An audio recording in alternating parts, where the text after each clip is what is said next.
je reçois aujourd'hui Monsieur Ramazani, spécialiste en gromologie, qui va nous expliquer certains mots. Monsieur Ramazani, bonjour. Bonjour mon frère. Je commence tout de suite. Qu'est-ce qu'un mammifère? Un mammifère, c'est un animal qui mange du fer. Un exemple, s'il vous plaît. La rouille. Deuxième question, monsieur. Voilà, je suis là. Qu'est-ce qu'un vivipare? Un vivipare, c'est un animal qui vit à part. Exemple, monsieur. Satan. Parce que... Il vit à part. Satan n'a pas camarade. Toi, tu es enfant de Satan? Non. Nous sommes tous les enfants de Dieu. Qu'est-ce qu'un invertébré? Un invertébré, c'est un animal qui n'a pas de os.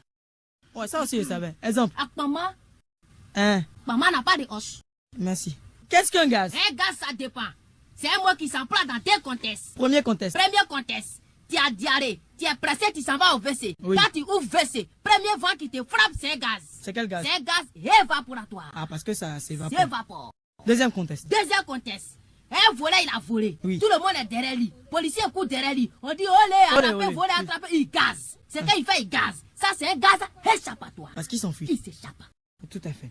Monsieur, vous avez même étudié la géographie. J'ai fait la géographie. Donc, que veut dire France? Oui, tu sais, la géographie, j'ai fait la géographie. C'est-à-dire, on était dans l'avion, on a vu la géographie de loin, mais je ne suis pas arrivé à la géographie. Ah, d'accord.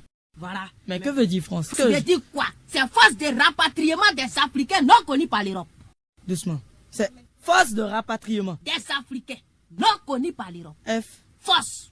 R, Rapatriement. A. Africain. N, Non. C, Connu. E. Europe. Ah, d'accord. Qu'est-ce qu'une soupière? Une soupière, c'est quelque chose, tu peux mettre tout ça de manger que tu veux dedans. Tu peux mettre Djongoli, tu peux mettre Atassi, tu peux mettre Abobo, tu peux mettre Kom, tu peux mettre Dogounou, tout ce que tu veux dedans. Petit quanti. Voilà. Bon, exemple. Ton ventre qui est là, c'est un soupière. Oh, mais ça va pas. Voilà. Qu'est-ce qu'un miroir? Un miroir, c'est un objet que tu peux te voir dedans. Oui, naturellement. Oui. Exemple. Photo. Photo. Oui, photo.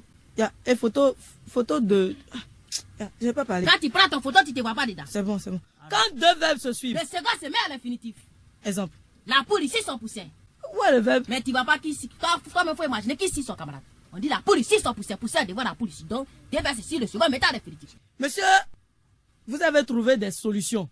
Et parmi ces solutions, vous avez trouvé une solution pour les personnes qui tombent souvent malades et qui meurent de coups de maladie. Voilà, il a trouvé une solution pour les gens qui meurent de coups de maladie. Parce qu'il a vu que les gens, ils ont foutaise. Voilà, ils ont foutaise.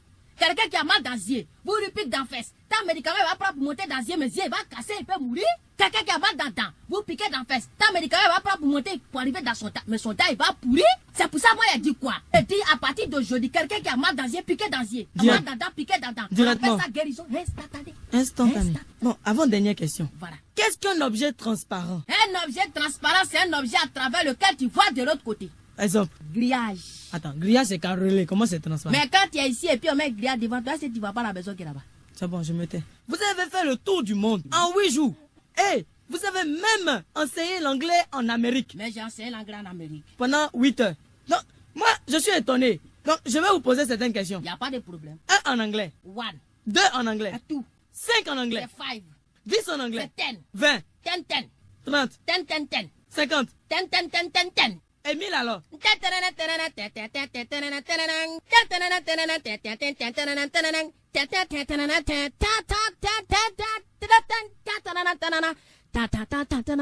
on n'est pas arrivé dans 1000. C'est bon, c'est bon. Je crois que ça fait 1000. Ça fait 1000. Ah, D'accord. d'accord. Merci. Au revoir.